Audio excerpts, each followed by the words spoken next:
Descobri por que minha mãe nunca quis que eu conhecesse meu avô. Durante toda a minha vida, minha mãe nunca falava sobre o pai dela. Tipo, nunca. Tudo o que eu sabia era que Mason, meu avô, existia em algum lugar. Mas sempre que eu perguntava sobre ele, ela ficava toda estranha e mudava de assunto. Ou dizia algo vago como, nós não nos falamos. Ou, é complicado. E eu simplesmente aceitei. Sabe, você não questiona essas coisas quando é criança. Mas no mês passado, eu estava ajudando a esvaziar nosso antigo depósito. Porque minha mãe está se mudando para um lugar menor. E eu encontrei essa caixa de metal trancada, enfiada lá no fundo, atrás de todas as decorações de Natal. E era muito pesada. E quando perguntei à minha mãe sobre ela ficou com uma expressão no rosto que eu nunca tinha visto. Tipo pânico misturado com raiva. Ela simplesmente a arrancou de mim e disse, isso é particular. O que obviamente me deixou muito curiosa. Quando minha mãe foi buscar nosso almoço, eu encontrei a chave. Estava colada debaixo da caixa de joias dela. Ai, nada criativa, mãe. E abri. Meu Deus. Estava cheia de dezenas de cartões e cartas. Todos endereçados a mim, do Mason. Cartões de aniversário para cada um dos meus aniversários desde que nasci. Cartões de Natal, até mesmo cartões aleatórios de pensando em você, com pequenos bilhetes dentro. Alguns ainda tinham dinheiro. E minha mãe guardou todos, mas nunca me deu. Eu literalmente sentei ali no chão, lendo um por um, e era como conhecer uma pessoa inteira que tinha sido apagada da minha vida. Ele escreveu sobre como estava orgulhoso quando comecei o jardim de infância e como gostaria de ter estado na minha formatura do ensino médio. E o tempo todo eu pensei que esse homem não se importava comigo, mas minha mãe escondeu tudo isso de mim a vida inteira. Havia uma carta de quando eu tinha 16 anos que acabou comigo. Ele escreveu: eu sei que você provavelmente nem se lembra mais de quem eu sou, mas eu penso em você todos os dias. Sua mãe tem os motivos dela, e eu tenho que respeitá-los, mas quero que você saiba que sempre te amei de longe. Quando minha mãe voltou com a comida, eu apenas segurei um dos cartões e disse: explique isso. E ela surtou, tipo gritando e chorando descontroladamente, dizendo que eu não tinha o direito de mexer nas coisas dela,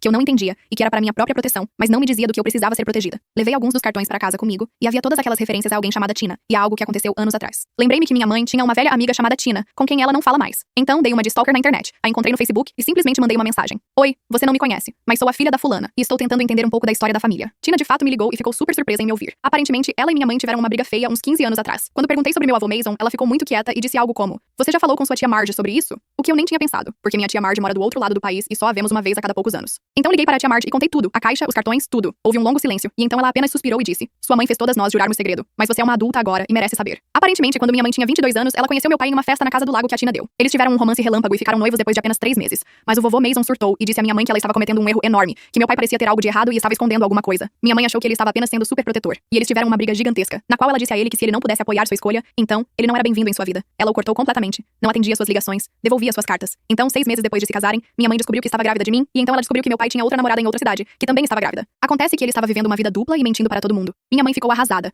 mas o orgulho não a deixava voltar para o vovô Mason e admitir que ele estava certo. Ela estava tão envergonhada e humilhada, ela se divorciou do meu pai, que mal vi desde os 2 anos de idade, mas ela ainda não se reconciliou com o pai dela, mesmo ele continuando a tentar contato. Segundo a tia Marge, o vovô Mason enviava esses cartões e presentes para mim através dela, esperando que um dia minha mãe os entregasse a mim. Ele nunca parou de tentar fazer parte da minha vida, mas o orgulho da minha mãe era forte demais. Liguei para minha mãe depois de falar com a Marge, e ela simplesmente desabou a chorar no telefone e confirmou tudo. Disse que estava tentando me proteger de falsas esperanças, já que meu pai havia me decepcionado tanto, mas acho que ela estava, na verdade, se protegendo de ter que encarar o próprio erro. A pior parte? Joguei o nome do Mason no Google depois de tudo isso, e encontrei seu obituário. Ele morreu há 3 meses. Eu poderia tê-lo conhecido todos esses anos. Eu poderia tê-lo conhecido, mas agora é tarde demais.